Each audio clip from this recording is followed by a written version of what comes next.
Olá pessoal, sejam bem-vindos a mais um BR das Dietas. E Ana, eu já sei o que você vai falar hoje, porque a gente combinou. Vai ser sobre pressão alta, como os médicos dizem, hipertensão. Então, a gente estava falando de síndrome metabólica, vocês viram no primeiro vídeo da semana, e um dos fatores da síndrome metabólica é a pré-hipertensão ou a hipertensão propriamente dita, né? Então, só um esclarecimento, sabe? A maioria das hipertensões, das pressões, não são genéticas, viu? As pessoas acham que é genético, porque existe realmente algumas pessoas que têm umas deficiências de enzima no rim e na contração dos vasos, mas isso é raro. Eu sei uma coisa que aumenta. O quê?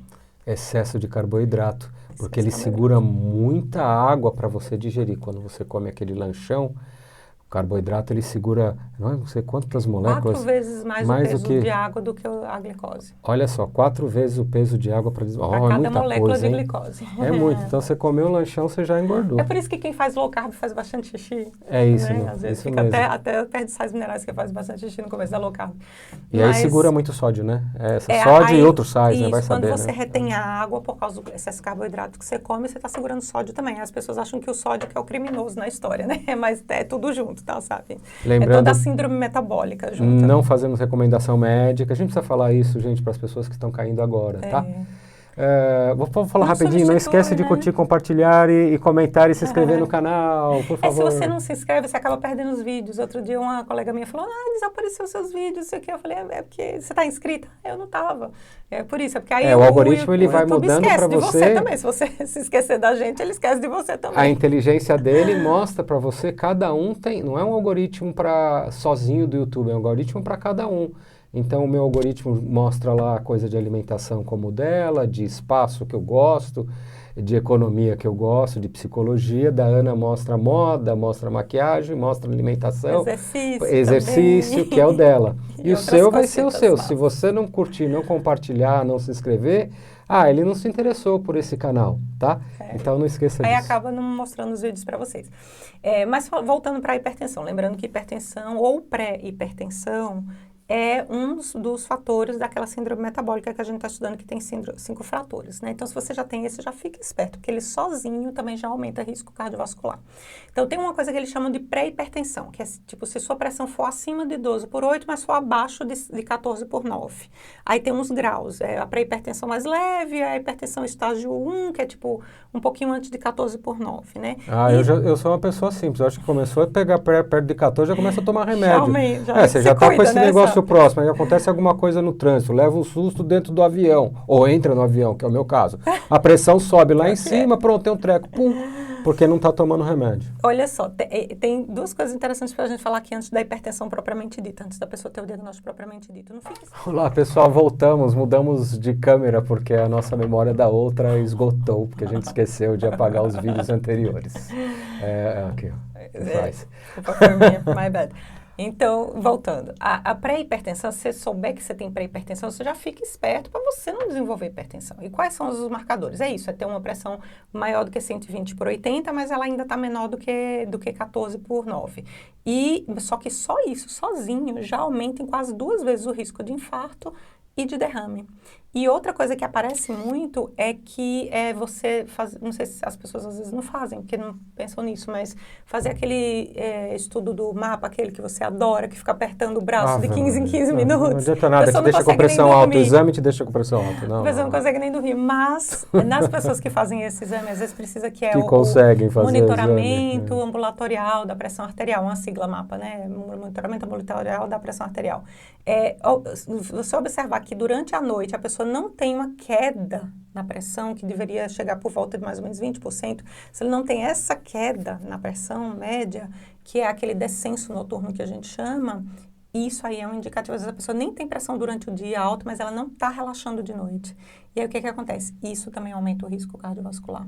Certeza. É tanto que as pessoas que têm a queda durante a noite, elas têm proteção de quase 50% de ter evento cardiovascular.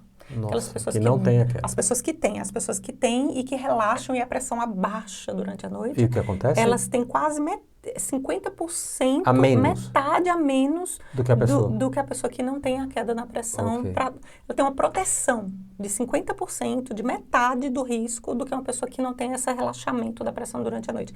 Então, não é só a pressão estar alta. Se você está com a pressão alta e também não tem um relaxamento noturno, aí seu risco vai lá para cima. Aí você vai descobrir, agora a gente vai falar o risco de mortalidade, é isso? O risco de mortalidade e risco de eventos cardiovasculares para quem tem a pressão alta. Porque a pressão alta sozinha, sem as outras coisas da síndrome metabólica, ela não costuma aumentar tanto, assim, não aparece tanta alteração, assim, aparece um aumento de 1,8 da mortalidade por doença cardiovascular, né?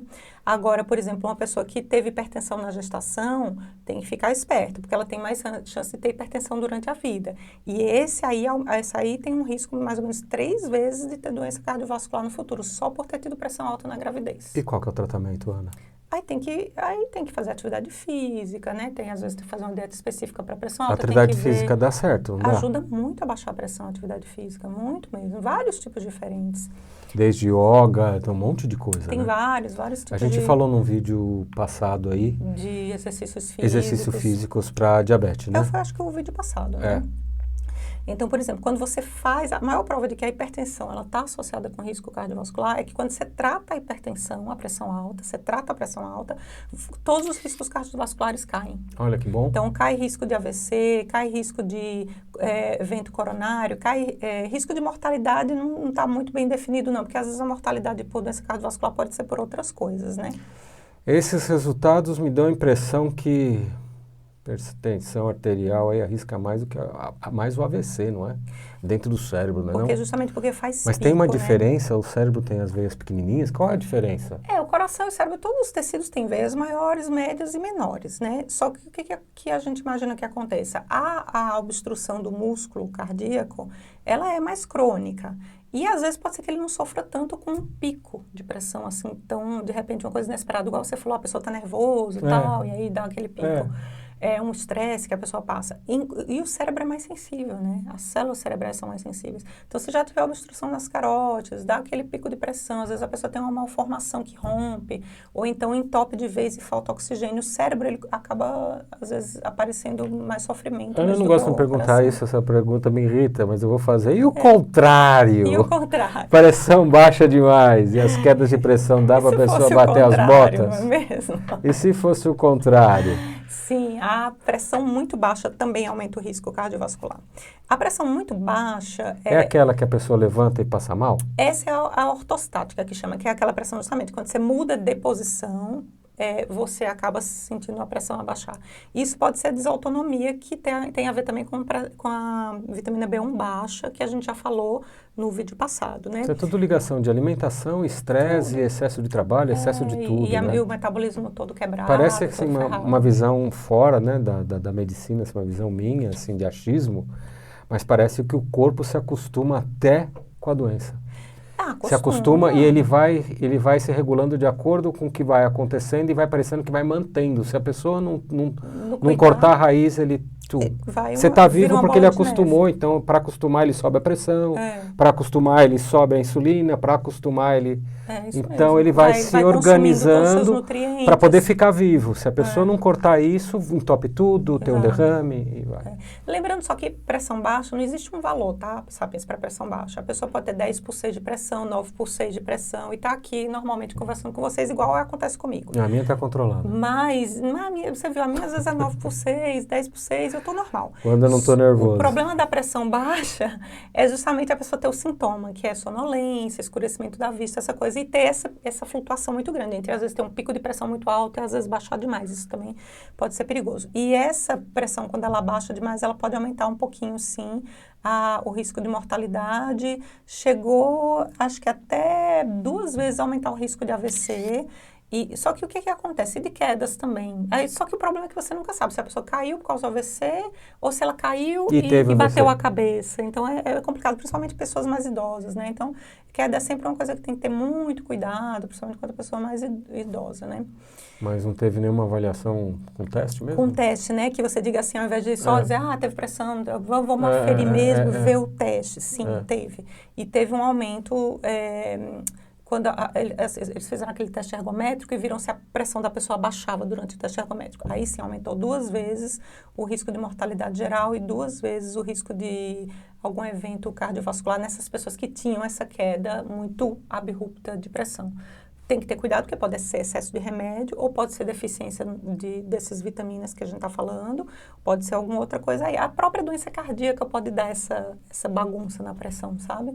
Mas, como a gente sempre fala, siga com seu médico, faça o acompanhamento. Esses vídeos aqui são para te alertar, para você ter conhecimento, né? Conhecimento não quer demais, não é mesmo? Eu acho. Gente, muito obrigado. Vocês ficaram até aqui. Muito obrigado por quem curtiu, quem compartilhou, quem comentou, quem se inscreveu. Até o próximo DR das Dietas. Um beijo, abraço. Tchau, Tchau, gente. Sapiens.